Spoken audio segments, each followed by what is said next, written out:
Good morning all of you. In last lecture we started the chapter number 11, recordings of the transactions. In that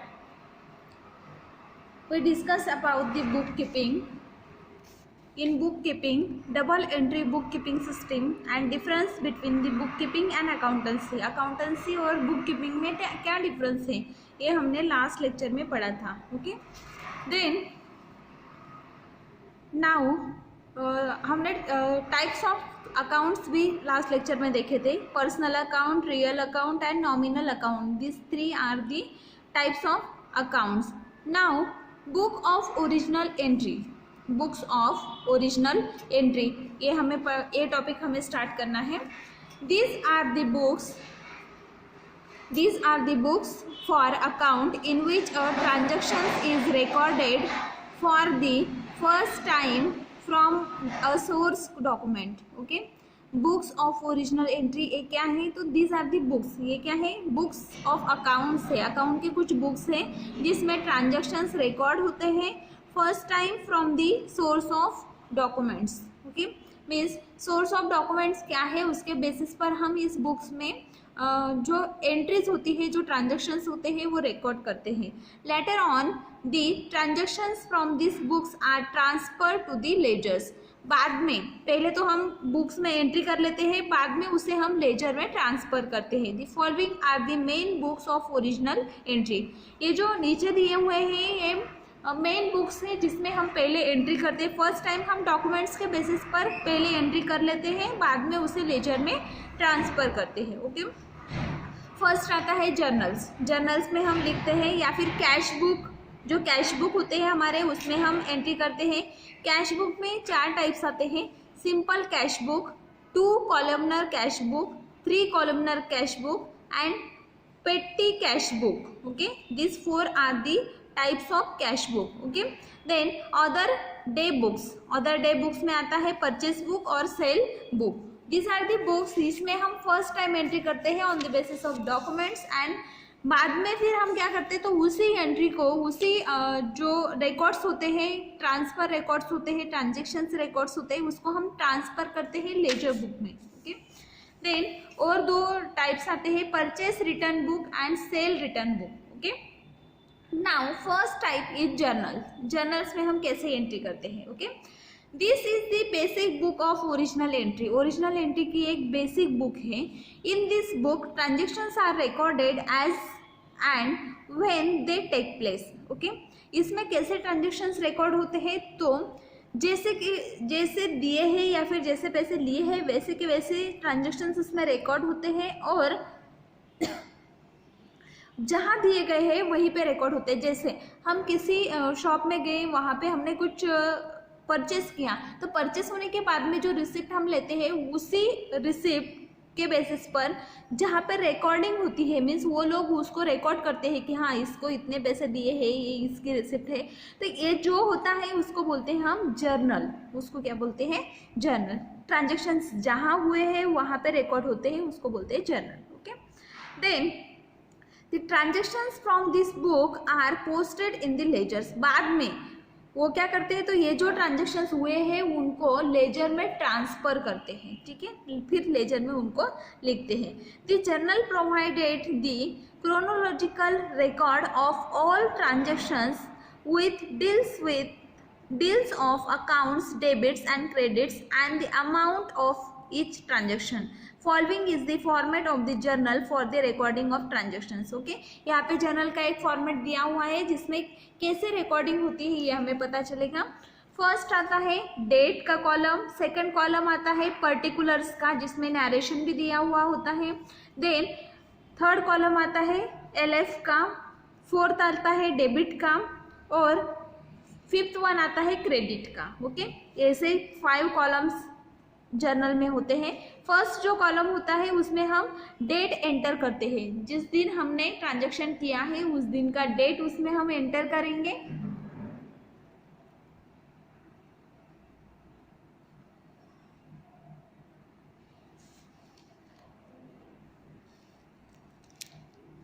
then बाद में date जो होती है, date में year, month और जो भी डेट है वो आनी चाहिए. फर्स्ट कॉलम में हम वो डेट एंटर करेंगे with month and year. Then second जो कॉलम होता है उसमें brief explanation of the transactions called narration, means जैसे किसको दिए हैं, कितने पैसे दिए हैं, देन किसी शॉप को हमने पैसे दिए हैं या फिर किसी पर्सन को दिए हैं, किसी पर्सनल अकाउंट में दिए हैं, तो जो भी एंट्री होगी वो हम नरेशन में लिखेंगे। ठीक है, it is necessary to write the narration below each transactions. After narration of the horizontal line is drawn to separate the entry from the another. Okay, ये जो नरेशन है ये दिखना जरूरी होता है क्योंकि हमें पता चलता है कि हमने किसको कितने मनी दिए हैं या फिर किसको कितना ट्रांजेक्शन हमने किया हुआ है। ओके, तो इसके लिए हम नरेशन लिखते हैं। एंट्री के नीचे हमें नरेशन लिखना है। नरेशन के बाद हमें एक लाइन ड्रॉ करनी है। लाइन जो ड्रॉ करेंगे उससे जो दो एंट्रीज है वो सेपरेट होंगे। ओके, थर्ड कॉलम जो आता है वो आता है पेज नंबर का, लेजर पेज नंबर का। ओके, जो लेजर, जब हम इस एंट्री को फॉर्मेट को जर्नल से लेजर में ट्रांसफर करते हैं, लेजर बुक में जब हम इस एंट्री को लिखते हैं तब लेजर बुक में उसका नंबर क्या है, उसका पेज नंबर क्या है, उस पेज नंबर को हम इस जर्नल के फॉर्मेट में लिखेंगे। ओके, समझ में आ रहा है आपको? ये जो जर्नल का जो फॉर्मेट है इसको हम ऐसे के ऐसे जब हमारी जो लेजर बुक होती है उसमें ट्रांसफ़र करते हैं, तो जब हम ये ट्रांजैक्शंस लेजर बुक में ट्रांसफ़र करेंगे तो लेजर बुक का जो पेज नंबर होगा, जैसे यहाँ पे अगर मैंने कोई फर्नीचर की शॉप है वहाँ पे पैसे दिए हुए हैं, तो यहाँ पे जो रिकॉर्डिंग है फर्नीचर की शॉप की वो 1 नंबर पे है। जब हम इसको लेजर बुक में ट्रांसफ़र करेंगे तो लेजर बुक में ट्रांसफ़र करने के बाद ये जो एंट्री है ये 3rd नंबर पे आई, तो हम यहाँ पे लिखेंगे 3rd। ओके, देन कॉलम 4 जो है उसमें हम डेबिटेड जो भी चीज़ें होती है वो लिखते हैं। Like the amount to be debited to the account is written close to the line in the particular column. The word DR is written in front of debit entry. Okay, ये जो डेबिटेड एंट्री होती है इसके आगे DR लगाया जाता है, capital D and small r. Okay, then column 5 में हम क्रेडिटेड जो भी एंट्रीज होती है वो एंटर करते हैं। Like the amount to be credited to the account is written a few space away from the margin. The word to is written before the credit entry. There is no need to write CR in front of the credit entry. ये जो credit entry होती है यहाँ पे हम थोड़ा space देते हैं, स्पेस देने के बाद में हम एंट्री लिखते हैं। ठीक है, देन जो मार्जिन होती है मार्जिन से थोड़े स्पेस पर हम एंट्री लिखते हैं। जो भी एंट्री है उसके आगे हम टू लगाते हैं, किसको दिया है। ओके, तो टू लगाते हैं, CR लगाने की ज़रूरत नहीं होती। क्रेडिट के लिए CR यूज़ किया जाता है लेकिन यहाँ पे CR लगाने की ज़रूरत नहीं होती, तो हम क्या लगाते हैं, to. It is necessary to make total of amount enter in debit and credit columns. The total will be carried forward to the next page and so on up to the last page. The last page gives the final total. Okay, ये ऐसे हम कब तक करते हैं, last page तक हम debit and credit के जो कॉलम्स होते हैं उसमें एंटर किए करते हैं, नेक्स्ट पेज पर सो ऑन, और देन लास्ट पेज जो होती है उस पर हम फाइनल टोटल लिखते हैं। फॉर्मेट जर्नल के लास्ट पेज पर हम क्या लिखते हैं, तो फाइनल टोटल लिखते हैं। रूल्स ऑफ जर्नलाइजिंग के रूल्स क्या हैं? In double entry book keeping system 2 accounts are affected during the accounting. One account is debited and another account is credited. The following are the sum of the simple rules which are required to be followed while deciding the entry of transactions to be made on debit side or on credit side in the journal. Okay, जो double entry book keeping system होती है उसमें 2 accounts affect होते हैं during accounting. Accounting में 2 accounts होते हैं, एक डेबिटेड अकाउंट एंड एक क्रेडिटेड अकाउंट। ओके, तो जो the following are the some simple rules, नीचे कुछ रूल्स दिए गए हैं जो जर्नल कीपिंग सिस्टम जो है उसमें हमें फॉलो करने हैं, वो जर्नल के लिए रिक्वायर्ड है। देन एंट्री ट्रांजेक्शन्स जो भी होते हैं डेबिट साइड हो या क्रेडिट साइड हो वो जर्नल में हमें मेंशन करनी पड़ती हैं। ओके, सपोज फर्स्ट है पर्सनल अकाउंट, फर्स्ट आता है पर्सनल अकाउंट। पर्सनल अकाउंट में पर्सनल अकाउंट की एंट्री हम जर्नल में कैसे लिखेंगे? Okay, debit the receiver and credit to giver. For example, suppose pay 5000 in cash to Vijay. The transactions can be recorded in the journal as follows. जैसे किसी ने 5000 रुपये विजय को दिए हैं तो उसका हम जो पर्सनल अकाउंट है उसके जर्नल में हम कैसे उसको मेंशन करेंगे, कैसे हम उसका रिकॉर्ड रखेंगे। ओके, तो इसके लिए हम क्या करेंगे, तो पहले तो हम जिस पर्सन को दिए हैं उसका नाम लिखेंगे। ओके, देन कैसे दिए थे, तो कैश पेमेंट किया है तो कैश लिखा है यहाँ पे, तो हम पे लिखेंगे to cash account. Okay, to cash account, cash paid to Vijay. नीचे हमने वो नरेशन लिखा, कैश पेड टू विजय, इसको बोलते हैं नरेशन। देन डेबिटेड अकाउंट है तो डेबिटेड का कॉलम है तो डेबिटेड के कॉलम के आगे हम लगाएंगे DR। ओके, देन कितने पैसे दिए हैं, तो 5000 रुपीज़। देन क्रेडिटेड हुए हैं ये किसी के अकाउंट में, तो किसके अकाउंट में क्रेडिटेड हुए, तो 2 यहाँ पे लिखा है हमने 2 के नीचे हमने लिखा है 5000 रुपीज़। मीन्स ये जो भी है to cash account cash paid to Vijay, Vijay के अकाउंट में 5000 रुपये हमने कैश पेमेंट किया हुआ है। ओके, ऐसे हम पर्सनल अकाउंट्स की एंट्री रखते हैं। सेकंड एग्जांपल दिया हुआ है 1500 रुपीज़ रिसीव फ्रॉम दी मंदन, मंदन से हमने पैसे लिए हुए हैं, मीन्स वो हमारे अकाउंट में क्रेडिट हुए हैं। ओके, इसका हम रिकॉर्ड कैसे रखेंगे, तो कैश अकाउंट हमारे कैश अकाउंट में है इसलिए यहाँ पे नाम लिखने की ज़रूरत नहीं है, सिर्फ कैश अकाउंट लिखा हमने। देन DR मीन्स डेबिटेड हुए हैं, किसके अकाउंट से हुए, तो वो मंदान के अकाउंट से हुए, तो वो हमें यहाँ पे लिखने की ज़रूरत है क्या? नहीं। तो यहाँ पे हम लिखेंगे 1500 रुपीज़। देन किसके अकाउंट में आए, तो हमारे अकाउंट में आए हैं, तो हम यहाँ पे लिखेंगे टू मंदान, मंदान ने हमें दिए हुए हैं कैश रिसीव फ्रॉम दी मंदान। ओके, देन कितने कैश हमें रिसीव हुई है, तो 1500 रुपीज़। ओके, तो ऐसे हम पर्सनल अकाउंट की एंट्री जर्नल में रखते हैं। देन रियल अकाउंट्स जो होते हैं उसकी एंट्री हम कैसे रखते हैं? ओके, तो real accounts debit what comes in the credit what goes out. Okay, कितने पैसे आए हैं, कितने पैसे गए हैं, या फिर क्या आया और क्या गया, ये हम यहाँ पे मेंशन करते हैं। मीन्स अगर हमने कोई चीज़ परचेस की है तो कौन सी चीज़ परचेस की है, उसके लिए हमने कितना पे किया है, और हमने अगर किसी को दिया है तो क्या सेल किया है और उसके लिए क्या अमाउंट हमें इनकम मिला है, ये हम यहाँ पे लिखते हैं, इसको बोलते हैं real account. Okay, for example 12,000 is paid in cash for the on the purchase of furniture. मैंने कुछ फर्नीचर बनाया तो उसके लिए मुझे 12,000 रुपीज़ पेड करना पड़ा, तो हम ये एंटर कैसे करेंगे जर्नल बुक में, ये कैसे लिखेंगे, तो फर्नीचर अकाउंट मैंने किसको पे किया है, फर्नीचर अकाउंट को पे किया है, कितने पैसे पे किए हैं, 12,000 रुपीज़ डेबिटेड। ओके, किसको डेबिट किए हैं, तो to cash account furniture purchase in cash. Okay, यहाँ पे हम लिखेंगे credited money. Okay, now nominal accounts जो होते हैं उसमें उसकी एंट्री हम जर्नल में कैसे करते हैं, नॉमिनल अकाउंट की एंट्री जर्नल में कैसे करते हैं? ओके, तो debit all the expenses and credit to income. Okay, debit all expenses and credit all incomes, जो भी डेबिट है, जो भी एक्सपेंसेस है उनको डेबिट करो और जो भी इनकम्स है उसको क्रेडिट करो। ओके, ऐसे नॉमिनल अकाउंट में होता है।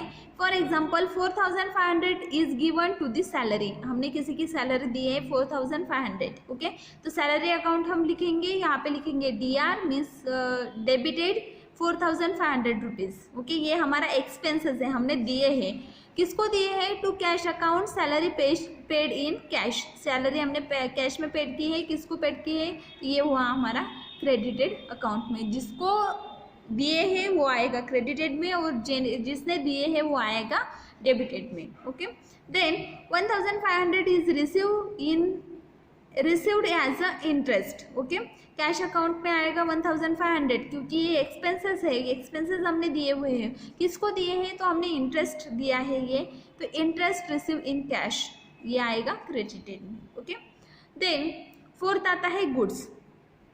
Goods means all those items which any businessman buy in it in order to gain profit on its sales. Goods क्या होते हैं? तो goods को हम कैसे डिफाइन कर सकते हैं?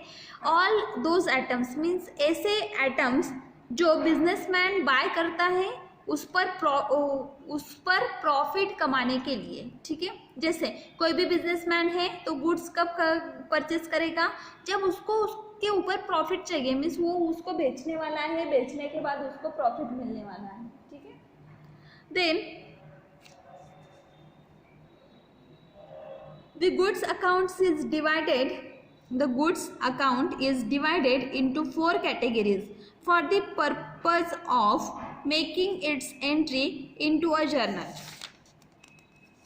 Okay, first आता है purchase account. When any goods are purchased, then debit entry is made in the purchase account. Purchase account is always debited. Okay, अगर हमने कुछ परचेस किया है तो परचेस अकाउंट्स ऑलवेज डेबिटेड, क्योंकि हमें पैसे देने, परचेस किया है मतलब हमें उस चीज़ के पैसे देने हैं मीन्स वो किस में आएगा? डेबिटेड में आएगा. Sales accounts, when any goods are sold then credit entry is made in the sales accounts. Okay, sales accounts means ये सेल्स अकाउंट्स क्रेडिट अकाउंट आएगा, क्योंकि हमने अगर किसी को कोई चीज़ दी है तो उसके बदले में हमें पैसे देने वाला है, तो पैसे हमें मिल रहे हैं मीन्स वो क्या हो रहा है? हमारे अकाउंट में क्रेडिट हो रहा है. Okay, purchase return account. Okay, if any purchase goods are return then it is called as a return outward.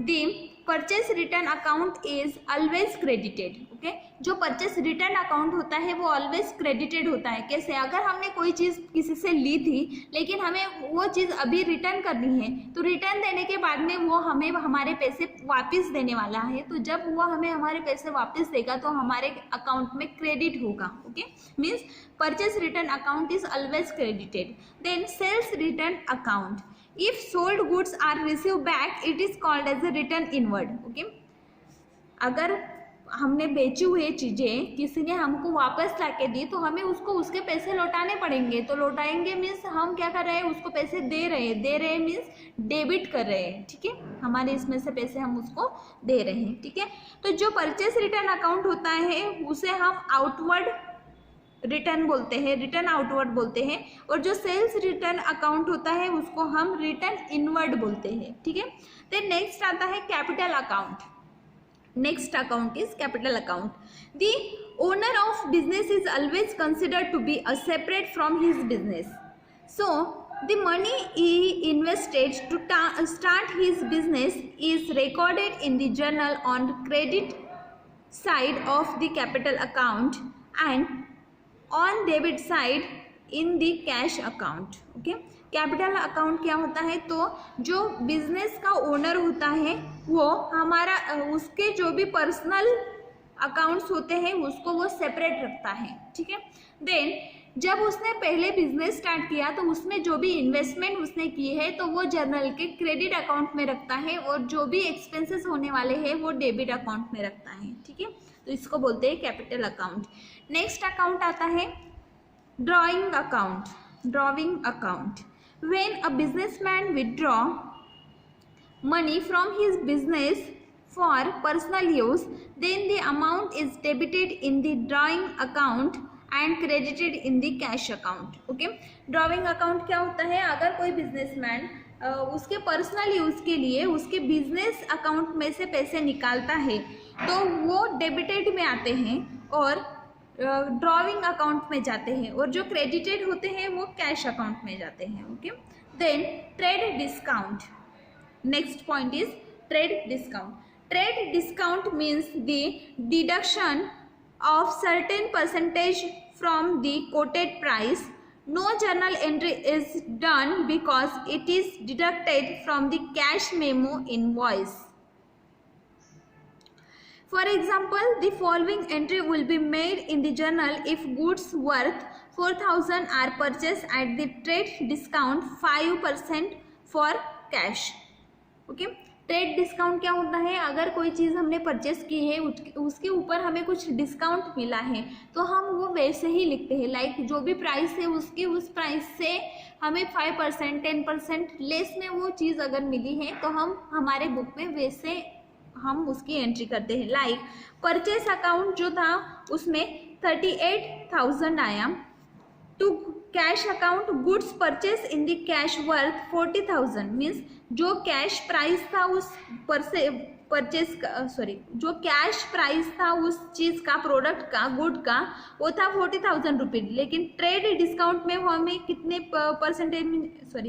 Trade discount हमें उस पर मिला 5%, तो हम वो यहाँ पे नरेशन में लिखेंगे कि 40,000 की चीज़ थी लेकिन हमें 5% उस पर डिस्काउंट मिला है तो हमें वो कितने में पड़ी, 38,000 में वो हमें मिली है। तो डेबिटेड और क्रेडिटेड में 38,000 आएगा लेकिन उसकी रियल प्राइस हम नरेशन में लिखेंगे। ओके, इसको बोलते हैं ट्रेड डिस्काउंट। नेक्स्ट आता है cash discount. Cash discount it is an allowance which is made by receiver of cash to the payer for the payment made before the due date. The cash discount is received or allowed when the payment is made and received.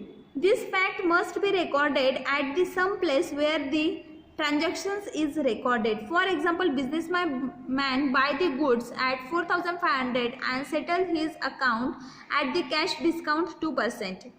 Purchase account, okay, अगर हमें किसी चीज़ पर cash discount मिला है तो उसको भी हमें जो बुक है उसमें मेंशन करना है। लाइक किसी ने 4,500 का, किसी बिजनेसमैन ने 4,500 का कुछ गुड्स खरीदी किए हैं, कुछ गुड परचेस किए हैं और उसको उस पर 2% डिस्काउंट मिला है, तो हम वो कैसे एंटर करेंगे, परचेस अकाउंट DR कितने का था, वो सारा जो गुड्स था वो 4,500 का था, टू कैश, कैश कितनी पे किए हमने 4,410 rupees, to cash account, to discount account, discount कितना मिला है हमें 90 rupees, good purchase for 4,500 and cash paid less cash discount 2%। Okay, तो हम ये सारी चीज़ें यहाँ पे मेंशन करेंगे। देन नेक्स्ट, ये यहाँ पे एक एग्जाम्पल दिया हुआ है जर्नल का कि जर्नल में हम कैसे चीज़ें मेंटेन करते हैं। तो यहाँ पे एक एग्जाम्पल है, इलस्ट्रेशन है। Enter the following transactions of the journal of Rachna medical hall for the month of August 2015। ये रचना मेडिकल हॉल का मंथ ऑफ अगस्त मंथ का 2015 का जर्नल रिकॉर्ड है। यहाँ पे जर्नल रिकॉर्ड दिया हुआ है और इस रिकॉर्ड को हमें किस में कन्वर्ट करना है, तो हमें लेजर में कन्वर्ट करना है। ठीक है, इस रिकॉर्ड को हमें, इस ट्रांजैक्शंस को हमें लेजर में जर्नल में कन्वर्ट करनी है। ये जो ट्रांजैक्शंस यहाँ पे दिए हुए हैं इसको हमें जर्नल में कन्वर्ट करनी है। ओके, नॉट इन लेजर, हमें जर्नल में कन्वर्ट करने हैं। ठीक है, तो फर्स्ट क्या, तो यहाँ पे जो ट्रांजैक्शंस दिए हुए हैं, यहाँ पे अबाउट 31 ट्रांजैक्शंस दिए हुए हैं। ठीक है, अगस्त मंथ के 31 ट्रांजैक्शंस यहाँ पे दिए हुए हैं।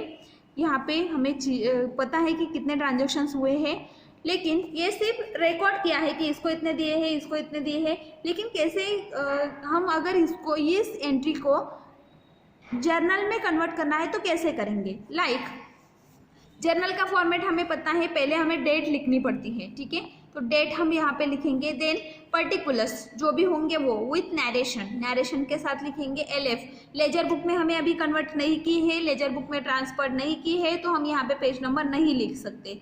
डेबिटेड और क्रेडिटेड। ओके, फर्स्ट एंट्री जो है, mister Shiv Kumar started his business with a capital. Okay, ये हमने लिखा है, उसको हमें 10 लाख रुपए दिए थे। ठीक है, तो ये यहाँ पे कैसे लिखेंगे हम, जर्नल में कैसे लिखेंगे, तो जर्नल में लिखते टाइम हमने क्या किया है, तो कैश पेमेंट किया है। ठीक है, तो हम यहाँ पे लिखेंगे cash account. Okay, DR debited में लिखेंगे 10 लाख रुपीज़। देन किसको दिए हैं, तो 2 में आएगा to Shiv capitals. To Shiv capitals means credited का है। टू शिव कैपिटल्स कितने दिए हमने, 10 लाख रुपीज़। बाद में हम लिखेंगे नरेशन। ओके, नरेशन में लिखेंगे किसके लिए दिए थे, क्यों दिए थे, ये जो है वो लिखेंगे हम capital invested in cash to start business, उसको नया बिजनेस स्टार्ट करना था, उसके लिए हमने उसको 10 लाख रुपीज़ दिए थे, तो हम ये यहाँ पे एंटर करेंगे। ओके, और एक एग्जांपल ले लेते हैं। ये वैसे ही ये पूरे के पूरा जो डाटा है वो हम इसी हिसाब से इस जर्नल में रिकॉर्ड करेंगे। ओके, सेकंड है bought furniture for cash from modern furniture. Modern furniture से हमने कुछ फर्नीचर कैश देके लिया था, 25,000 रुपये हमने उसके लिए दिए थे। वो हम जर्नल में कैसे लिखेंगे, जनरल जर्नल में, तो सेकंड आएगा फर्नीचर अकाउंट। फर्नीचर अकाउंट में हमने कितने पैसे दिए हैं, तो फर्नीचर अकाउंट में हमने 25,000 रुपये दिए हैं डेबिटेड। ओके, किसको दिए हैं, तो to cash account, cash account में हमने 25,000 रुपये दिए हैं furniture purchase in cash. Okay, furniture के लिए हमने फर्नीचर अकाउंट को 25,000 रुपये दिए हैं। ठीक है, इसी हिसाब से हम पूरे एंट्रीज जर्नल में करेंगे। ओके, तो ये जर्नल के एंट्रीज यहाँ पे दिए हुए हैं। Where there is a transaction such as a purchase, sale, expenses or revenue involve immediate cash payment or receipt, the name of the party does not appear in the journal. Okay, अगर purchase है, cell है या फिर expenses है, revenue है, तो इसके लिए या फिर हमने इमीडिएट कैश पेमेंट किया हुआ है, उसकी रिसिप्ट ली हुई है, तो जो भी नेम होता है, जो पार्टी का नेम होता है, मीन्स जो भी पर्सन होता है उसका जो नेम होता है वो जर्नल में हम नहीं लिखते, सिर्फ अकाउंट का ही हम डेटा इसमें लिखते हैं। यहाँ पे कहीं पे आपको दिखाई दे रहा है किसी इंसान का नाम है, तो हम जो भी पर्सन होता है उसका नाम हमें, या फिर पार्टी जो होती है उसका नाम अपीयर करने की ज़रूरत नहीं होती, कर सकते हैं लेकिन करने की ज़रूरत नहीं होती, नरेशन में हम लिख सकते हैं। हम अकाउंट जिसका है उसका नाम यहाँ पे एंटर करते हैं, जो भी अकाउंट है अकाउंट का नाम हम जर्नल बुक में लिखते हैं। ओके, नेक्स्ट आता है opening journal entry. Next point is opening journal entry. After the closing of the previous financial year every firm started new book of account for the current financial year. अगर पिछला साल ख़त्म हो गया तो हम पिछले साल के जो भी बुक्स होते हैं उसमें हम नए एंट्री नहीं लिखते, तो नए साल के लिए हम नए फाइनेंशियल ईयर के लिए हम नई बुक लगाते हैं। The entries which are made to start a new book are known as a opening entries. Okay, means जब हम नई बुक लगाते हैं तो नई बुक लगाने के बाद में जो फर्स्ट एंट्री हम उसमें करते हैं तो उसको बोलते हैं opening entry. Okay, debit the opening balance of assets and credit to opening balance of liabilities including capitals। Okay, यहाँ पे एक एग्जांपल दिया हुआ है ओपनिंग जर्नल एंट्री का। Mister Neeraj Sharma, a retail pharmacist, has following assets and liabilities on 1st April 2015। Okay, 1st अप्रैल 2015 का data यहाँ पे दिया हुआ है। एसेट्स दिए हुए हैं 19,000 cash, stock in trade 50,000, furniture 14,500, due from Rakesh 5,000, due from Gupta 4,000। Liabilities दी हुई है अमाउंट ड्यू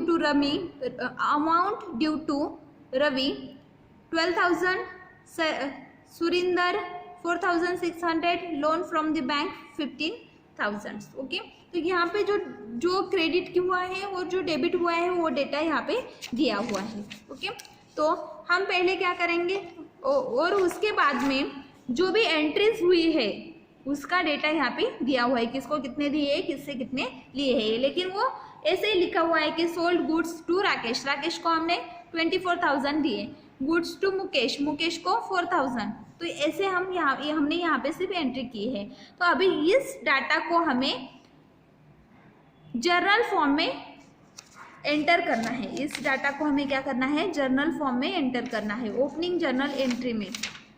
ठीक है, तो हम इसमें क्या करेंगे, तो पहले तो हम क्या करेंगे, जो भी एसेट्स थे और लायबिलिटीज थे वो पहले लिख लेंगे। ठीक है, एसेट्स जो होते हैं वो डेबिटेड में हम लिखते हैं और जो लायबिलिटीज होती है वो हम क्रेडिटेड में लिखते हैं। ठीक है, तो जो डेबिटेड में आएगा वो था कैश, हमने किसको दिया था 19,000, स्टॉक पेमेंट था, फर्नीचर का आया था, देन राकेश से लिया था, गुप्ता ने दिया था जो ड्यू पे थे। ठीक है, तो ये सब हम डेबिटेड में लिखेंगे। क्रेडिटेड में क्या आएगा, जो हमें मिला है, रवि ने हमें 12,000 रुपये दिए हैं, सुरिंदर ने 4,600 रुपये दिए हैं, देन लोन हमने लिया है बैंक से 15,000 रुपीज़ और कैपिटल था 60,000। ठीक है, तो ये हुए ओपनिंग एंट्रीज, मीन्स कितने आए हैं और कितने गए हैं। ठीक है, तो ये हम ओपनिंग एंट्री में लिखेंगे। पहले हम वो सब लिख लेंगे, ठीक है, डेबिटेड में कितना है और क्रेडिटेड में कितना है वो सब हम पहले लिख लेंगे। उसके बाद में जो ये यहाँ पे एंट्रीज दिए हैं वो हम जर्नल के हिसाब से लिखेंगे। लाइक राकेश को दिए हमने 2400 रुपये, सॉरी 24,000 रुपीज़, तो राकेश DR 24,000 रुपीज़ कौन से अकाउंट में दिए हैं उसके, तो टू सेल्स अकाउंट, उसके सेल्स अकाउंट में गुड्स सोल्ड टू राकेश, उसने हमें 24,000 रुपीज़ दिए हैं। क्यों दिए हैं, सॉरी उसने हमें गुड्स दिए हैं, हमने उसको पैसे दिए हैं, तो goods sold to Rakesh, Rakesh ने हमें जो गुड्स दिए थे उसके बदले में हमने उसको 24,000 रुपीज़ क्रेडिट किए हैं, उसके अकाउंट में क्रेडिटेड हुए हैं, इसलिए क्रेडिट में उसका अकाउंट, और राकेश को दिए हैं इसके लिए डेबिटेड में हमारा अकाउंट। ओके, तो ऐसे ही एंट्री हम इस बुक में करेंगे, लिखेंगे। और एंट्री होने के बाद में जो लास्ट पेज होता है वहाँ पे हम क्या करते हैं, तो उसकी टोटल करते हैं। लाइक यहाँ पे सब एंट्रीज हो गए, एंट्रीज होने के बाद में हम यहाँ पे उसका टोटल करेंगे, इसको बोलते हैं ग्रैंड टोटल। जैसे पिछले इसमें भी क्या था, पूरी एंट्रीज हमने कर लिए, एंट्रीज होने के बाद में जो लास्ट कॉलम होता है उसमें हम क्या करते हैं, तो टोटल करते हैं। ओके, यहाँ पे हमने 2 पॉइंट्स देखे। फर्स्ट जर्नल जो है, जर्नल में 2 पॉइंट्स हमने देखे। फर्स्ट आता है जर्नल कैसे मेंटेन करना है वो पॉइंट, उसका एग्जांपल देखा हमने। और सेकंड एग्जांपल हमने देखा ओपनिंग जर्नल एंट्री जो होती है उसमें क्या करते हैं। दोनों में क्या डिफरेंस है, यहाँ पे हमने डायरेक्टली फर्स्ट जो पर्सन था उसी से स्टार्टअप किया था, फर्स्ट उसी की एंट्री लिखी थी।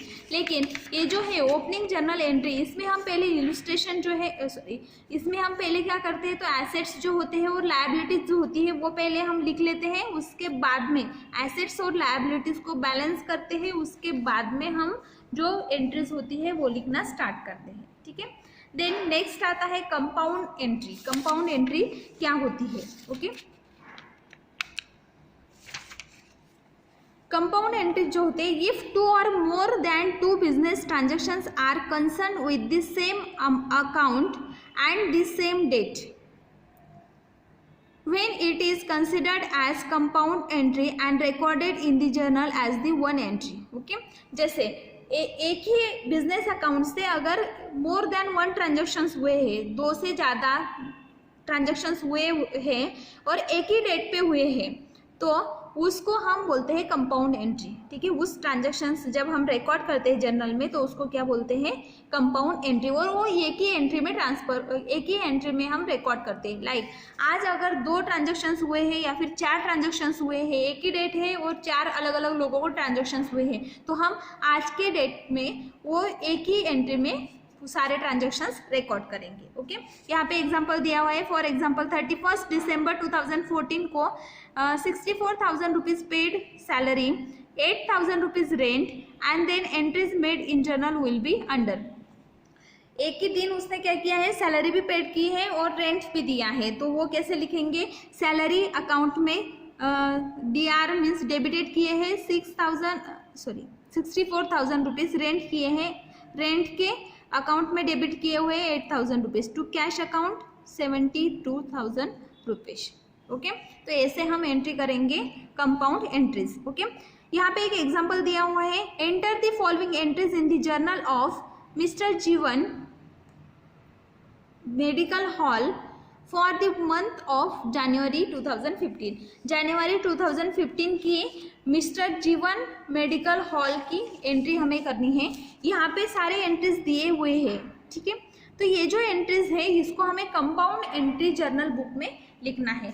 तो कंपाउंड एंट्री जर्नल बुक में हम कैसे लिखते हैं, तो फर्स्ट मिस्टर जीवन दास स्टार्टेड बिजनेस, मिस्टर जीवन दास ने बिजनेस स्टार्ट किया, तब हमने उसको 12,000 रुपये दिए थे। Okay, with a capital in cash and paid in bank, bank में पेड किए थे कुछ और कुछ कैश दिए थे। ठीक है, तो हम यहाँ पे कैसे एंटर करेंगे, तो जो कैश दिए हुए, ये जो है कैपिटल कैश दिए हुए 12,000 रुपये है और जो बैंक में दिए वो 15,000 रुपये, दोनों भी एक ही दिन की एंट्री है, एक ही दिन उसको दिए हैं हमने पैसे, तो हम वो कैसे इसमें लिखेंगे, तो कैश अकाउंट डेबिटेड कितने की है, 12,000 रुपये, देन बैंक अकाउंट डेबिटेड कितने की है, 15,000 रुपये, टू कैपिटल अकाउंट यहाँ पे लिखेंगे हम नरेशन में, to capital account business started with a cash और बैंक डिपॉजिट्स। मीन्स दोनों जो एंट्री है वो अलग अलग लिखने की जरूरत नहीं है, एक ही दिन एंट्री हुई है, एक ही पर्सन को हुई है, तो हम वो दोनों एंट्री एक ही कॉलम में लिखेंगे और यहाँ पे लिखेंगे 12 और 15,000। ठीक है। देन सेकेंड है मेडिसिन बॉट किए थे, तो मेडिसिन की एंट्री एक ही है तो एक ही लिखेंगे। जहाँ पे 2-2, 3-3 एंट्री होती है, तो जैसे 21-30 तारीख को 3 अलग अलग एंट्री हुई है तो तीनों अलग अलग एंट्री हम यहाँ पे लिखेंगे। ठीक है।